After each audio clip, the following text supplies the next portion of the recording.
Hi friends, ಈ ವಿಡಿಯೋಗೆ ಮರಿದೇ ಒಂದು ಲೈಕ್ ಅನ್ನ ಮಾಡಿ. ಹಾಗೆ ಯಾರಾದ್ರೂ ಸಬ್ಸ್ಕ್ರೈಬ್ ಮಾಡಿಲ್ಲ ಅಂತಂದ್ರೆ ನಿಮ್ಮಲ್ಲಿ ಒಂದು ರಿಕ್ವೆಸ್ಟ್ ಗುರು, ದಯವಿಟ್ಟು ಸಬ್ಸ್ಕ್ರೈಬ್ ಮಾಡ್ಕೊಂಡು ಪಕ್ಕದಲ್ಲಿರುವ ಬೆಲ್ ಐಕಾನ್ ಅನ್ನ ಒತ್ತಿ ಆಲ್ ಅಂತ ಪ್ರೆಸ್ ಮಾಡ್ಕೊಳ್ಳಿ. ಗುರು, ಈ ಸೀಸನ್ ಅನ್ನ ಬಿಗ್ ಬಾಸ್ ಟ್ರೋಫಿ ಯಾರಿಗೆ ಸಿಗ್ಬೇಕು ಅಂತ ನೀವು ಮರಿದೆ ಈ ವಿಡಿಯೋ ಕೆಳಗಡೆ ಕಾಮೆಂಟ್ ಮಾಡಿ. ಗುರು, ಫಸ್ಟ್ ಇವತ್ತಿನ ಸಂಡೇ ದಿನದ ಎಪಿಸೋಡ್ ನ ಅಪ್ಡೇಟ್ಸ್ ಅನ್ನ ಕೊಟ್ಬಿಡ್ತೀನಿ, ಆಮೇಲೆ ಮಿಕ್ಕಿರೋದನ್ನ ಮಾತಾಡ್ಕೊಳ್ಳೋಣ. ಇವತ್ತು ನಿಜವಾಗ್ಲೂ ತುಂಬಾ ಫನ್ ಎಪಿಸೋಡ್, ಲೋಡಿಂಗ್ ಅಂತ ಹೇಳಿದ್ರೆ ತಪ್ಪಾಗೋದಿಲ್ಲ. ತುಂಬಾ ಚೆನ್ನಾಗಿರುತ್ತೆ ಎಪಿಸೋಡ್. ಅದರಲ್ಲೂ ಕೂಡ ಪ್ರೈಸ್ ಮನಿ ಬಗ್ಗೆ ಡಿಸ್ಕಸ್ ಮಾಡ್ತಾರೆ. ಈ ಪ್ರೈಸ್ ಮನಿಯಲ್ಲಿ ನೀವು ಏನ್ ಮಾಡ್ತೀರಾ ವಿನ್ ಆದ್ರೆ ಅಂತ ಅಂದ್ಬಿಟ್ಟು ಅದ್ರ ಬಗ್ಗೆ ಡಿಸ್ಕಸ್ ಮಾಡ್ತಾರೆ. ಅದಾದ್ಮೇಲೆ ಮಂಜಣ್ಣ ಮತ್ತೆ ರಜತ್ ಇಬ್ರು ಕೂಡ ಸೇಫ್ ಆಗ್ತಾರೆ. ಲಾಸ್ಟ್ ಕೊನೆಗೆ ಬಾಟಮ್ ಅಂತ ಬಂದಾಗ ಭವ್ಯ ಮತ್ತೆ ಧನರಾಜ್ ಅವರು ಇಬ್ರು ಇರ್ತಾರೆ. ಧನರಾಜ್ ಅವರು ಎಲಿಮಿನೇಟ್ ಆಗಿ ಬಿಗ್ ಬಾಸ್ ಮನೆಯಿಂದ ಆಚೆ ಬರ್ತಾರೆ. ಓವರ್ ಆಲ್ ಈ ಸಂಡೇ ಎಪಿಸೋಡ್ ಅಲ್ಲೂ ಕೂಡ ಕಿಚ್ಚನ ಚಪ್ಪಾಳೆ ಯಾರಿಗೂ ಕೊಡೋದಿಲ್ಲ. ನೆನ್ನೆಯಿಂದ ಅವ್ರಿಗೆ ಬಂತು ಇವ್ರಿಗೆ ಬಂತು ಅಂತ ಎಲ್ಲ ಹೇಳ್ತಾ ಇದ್ರು. ಗುರು, ಅದೆಲ್ಲ ರಾಂಗು. ಕಿಚ್ಚನ ಚಪ್ಪಾಳೆ ಯಾರಿಗೂ ಕೊಟ್ಟಿಲ್ಲ. ಅಟ್ಲೀಸ್ಟ್ ಈ ಸೀಸನ್ ಲಾಸ್ಟ್ ಸೀಸನ್ ಕೊನೆ ಪಂಚಾಯಿತಿ ಆಗಿತ್ತು, ಕೊಡ್ಬೇಕಾಗಿತ್ತು ಅಂತ ನನಗೂ ಅನಿಸ್ತು. ಈ ವಾರ ಕನ್ಸಿಡರ್ ಮಾಡದೇ ಇದ್ರು ಕೂಡ ಲಾಸ್ಟ್ ಸೀಸನ್ ಅಲ್ಲಿ ಕನ್ಸಿಡರ್ ಮಾಡ್ದಂಗೆ ಹೋಲ್ ಸೀಸನ್ ಅನ್ನ ಕನ್ಸಿಡರ್ ಮಾಡ್ಕೊಂಡು ಕೊಡ್ಬೇಕಾಗಿತ್ತು ಕಿಚ್ಚನ ಚಪ್ಪಾಳೆ ಅಂತ ನನಗೂ ಅನಿಸ್ತು. ನಿಮ್ಗೇನ್ ಅನಿಸ್ತು ಅಂತ ಈ ವಿಡಿಯೋ ಕೆಳಗಡೆ ಕಾಮೆಂಟ್ ಮಾಡಿ.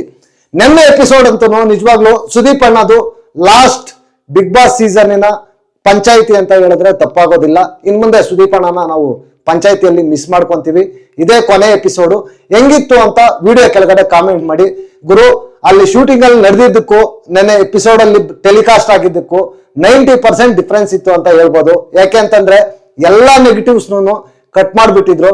ಏನಿದ್ರು ಕೂಡ ಇನ್ನು ಕೊನೆ ಎಂಡಿಂಗ್ ಬಂತು ಅಂತ ಅಂದ್ಬಿಟ್ಟು ಬರೀ ಪಾಸಿಟಿವ್ಸ್ ಮಾತ್ರ ಕೊನೆದು ಮಾತ್ರ ಟೆಲಿಕಾಸ್ಟ್ ಮಾಡಿದ್ದಾರೆ ಅಷ್ಟೇ. ಎಲ್ಲ ನೆಗೆಟಿವ್ಸ್ ಅನ್ನು ರಿಮೂವ್ ಮಾಡಿ ಎಲ್ಲರಿಗೂ ಪಾಸಿಟಿವ್ ಎಪಿಸೋಡ್ ಅಂತ ಹೇಳ್ಬೋದು. ನೆನ್ನೆ ಎಪಿಸೋಡ್ ಅಲ್ಲಂತೂ ನಿಜವಾಗ್ಲೂ ಮಂಜಣ್ಣ ಸೂಪರ್ ಅಂತ ಅನಿಸ್ತು ಗುರು ನನಗೆ. ನಿಜವಾಗ್ಲು ಆ ಓಲ್ಡ್ ಕಂಟೆಸ್ಟೆಂಟ್ಸ್ ಬಂದು ಆ ಬ್ಲಾಕ್ ಆರ್ಟು ರೆಡ್ ಆರ್ಟು ಕೊಟ್ಟಾಗ ನಿಜವಾಗ್ಲು ಆ ಯಮುನಾ ಮೇಡಮ್ ಅವರು ಮಿಸ್ಟೇಕ್ ಅನ್ನ ಹೇಳ್ದಾಗ ಹೋಗಿ ಮಂಜಣ್ಣ ಕಾಲ್ಗೆ ಬಿದ್ದಿದ್ದಂತೂ ನಿಜವಾಗ್ಲು ಸಖತ್ತಾಗಿತ್ತು. ಇನ್ನೂ ಜಾಸ್ತಿ ಜನ ಎಲ್ಲರೂ ಟಾರ್ಗೆಟ್ ಮಾಡಿ ಮಂಜಣ್ಣಗೆ ಬ್ಲಾಕ್ ಆರ್ಟ್ ಅನ್ನ ಕೊಟ್ರು. ಬಟ್ ಆದ್ರೆ ಅದು ಪ್ರೋಮೋದಲ್ಲಿ ಬಿಟ್ಟಿದ್ರು.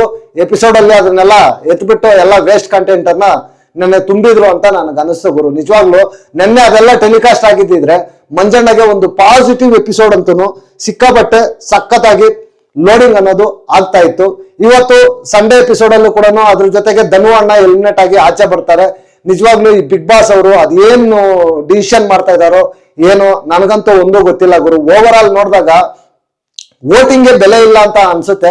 ಯಾಕಂತಂದ್ರೆ ಕೆಲವೊಂದು ಟೈಮ್ ಅಲ್ಲಿ ಬಿಗ್ ಬಾಸ್ ಅವರು ತಮ್ಗೆ ಯಾರು ಬೇಕೋ ಅವ್ರಿಗೆ ಸಪೋರ್ಟಿವ್ ಆಗಿ ಇದ್ ಮಾಡ್ಕೊಂಡು ಅವರನ್ನ ಸೇವ್ ಮಾಡ್ಕೊಂಡು ಮುಂದೆ ಹೋಗ್ತಾರೆ ಅಂತ ಅನ್ಸುತ್ತೆ. ಇಷ್ಟು ಮಾತ್ರಕ್ಕೆ ಮಿಡ್ ವೀಕ್ ಇಂದ ಎಲಿಮಿನೇಷನ್ ಇಂದ ಸೇವ್ ಮಾಡಿದ್ರು. ಅದಾದ್ಮೇಲೆ ಬೇಕಾಗಿ ಟಾರ್ಗೆಟ್ ಮಾಡಿ ಈ ತರ ಆಗಿದೆ ಅಂತ ಅಂದ್ಬಿಟ್ಟು ವಿಡಿಯೋಸ್ ಎಲ್ಲ ಹಾಕಿ ಪೋರ್ಟ್ರೆ ಮಾಡಿ ಈಗ ಧನು ಅವ್ರನ್ನ ನೆಗೆಟಿವ್ ಮಾಡಿ ಮತ್ತೆ ಎಲಿಮಿನೇಟ್ ಮಾಡೋ ಅವಶ್ಯಕತೆ ಇತ್ತ ಬಿಗ್ ಬಾಸ್ ಟೀಮ್ಗೆ ಅಂತ ನನ್ಗಂತೂ ಒಂದ್ ಕಡೆ ಯಾಕೊಂದು ಇದೊಂಥರ ಅನ್ಫೇರ್ ಅಂತ ಅನಿಸ್ತಾ ಇದೆ ಗುರು. ಧನರಾಜ್ ಅವರು ಎಫರ್ಟ್ಸ್ ಇದೆ ನಿಜವಾಗ್ಲೂ ಇರ್ಬೇಕಾಗಿತ್ತು. ಅಟ್ಲೀಸ್ಟ್ ಟಾಪ್ 6 ಆದ್ರೂ ಧನರಾಜ್ ಅವರು ಬರ್ಬೇಕಾಗಿತ್ತು ಅಂತ ನನ್ನ ಒಪಿನಿಯನ್ ಗುರು. ನಾನು ಏನು ಹೇಳೋದು ಅಂತಂದ್ರೆ, ನೀವು ಯಾರಿಗಾದ್ರೂ ಸಪೋರ್ಟ್ ಮಾಡ್ಕೊಳ್ಳಿ, ಇನ್ನೊಬ್ಬರಿಗೆ ನೆಗೆಟಿವ್ ಮಾಡ್ತಾ ಕಾಮೆಂಟ್ಸ್ ಅನ್ನ ಮಾಡಕ್ ಹೋಗ್ಬೇಡಿ ದಯವಿಟ್ಟು. ಯಾಕೆ ಅಂತಂದ್ರೆ ಇದು ಎಂಡಿಂಗ್ ಬಂದಿದೆ ಸೀಸನ್.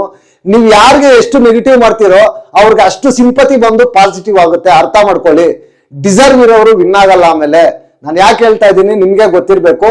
ಅರ್ಥ ಮಾಡ್ಕೊಂಡು ದಯವಿಟ್ಟು ಸ್ವಲ್ಪ ನೆಗೆಟಿವ್ ಮಾಡೋದನ್ನ ಕಡಿಮೆ ಮಾಡಿ. ನೆಗೆಟಿವ್ ಮಾಡಿ ನೀವು ನೆಗೆಟಿವ್ ಮಾಡಿದಷ್ಟು ಅವ್ರು ಇನ್ನೂ ಮುಂದಕ್ಕೆ ಹೋಗ್ತಾ ಇರ್ತಾರೆ ಅಂತ ಹೇಳ್ಬೋದು. ಅದೆಲ್ಲ ಆದ್ಮೇಲೆ ನೆಕ್ಸ್ಟ್ ಎಪಿಸೋಡ್ ಅಲ್ಲಿ 10 ವಾರಕ್ಕೆ ಹೋಗ್ತಾರೆ ಅಂತ ಅಂದ್ಬಿಟ್ಟು ಮೋಕ್ಷಿತ ಅವ್ರ ಬಗ್ಗೆ ಅದು ಡಿಸ್ಕಸ್ ಆಗುತ್ತೆ.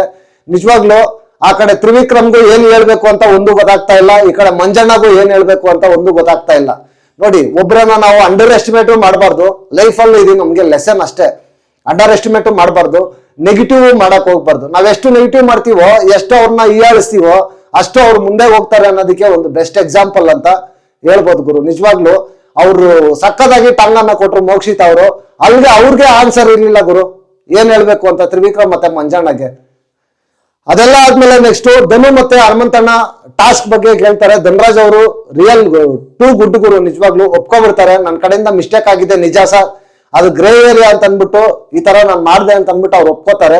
ಆ ತಪ್ಪನ್ನ ಅಲ್ಲಿ ಇನ್ನೂ ಜಾಸ್ತಿ ಡ್ರ್ಯಾಗ್ ಮಾಡಿ ಕ್ಲಾಸ್ ಆಯ್ತು. ಬಟ್ ಆದ್ರೆ ಕೊನೆಯದ್ ಮಾತ್ರ ಇದ್ ಮಾಡ್ಕೊಂಡು ಅಲ್ಲಿ ಡ್ರ್ಯಾಗ್ ಮಾಡದೆ ಚಿಕ್ಕದಾಗಿ ಮಾತ್ರ ಹಾಕಿದಾರೆ ಅಷ್ಟೇ. ಬಟ್ ಇಲ್ಲಿ ಧನರಾಜ್ ಅವರು ಒಪ್ಕೊಂಡಿದ್ ನಿಜಾನೇ.